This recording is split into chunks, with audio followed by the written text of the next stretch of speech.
அஸ்ஸலாமு அலைக்கும். இன்றைக்கி ஸ்நாக்ஸ் பானிபூரி பண்ணலாமா?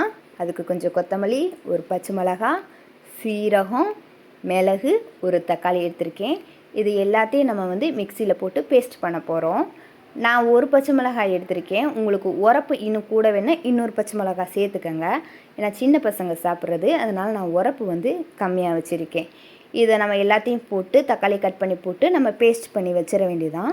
ஒரு நெல்லிக்காய் சைஸுக்கு புளி எடுத்திருக்கேன். அதை நம்ம ஊற வச்சிடணும். ஊற வச்சுட்டு நான் சைடு வாக்கில் வடைச்சட்டியில் எண்ணெயை ஊற்றி சூடு பண்ண ஆரம்பிச்சிட்டேன். மளிகை கடையில் கிடைக்கும் இந்த பானிபூரி, இதை நம்ம பொரிக்க வேண்டியதான்.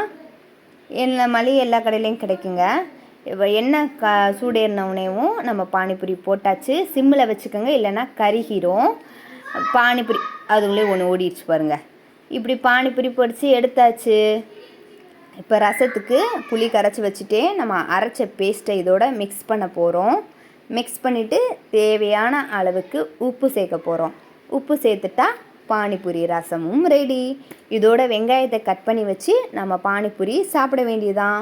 இதோட தொடர்ச்சி வீடியோ நெக்ஸ்ட் வீடியோவில் பார்ப்போம். பாய்.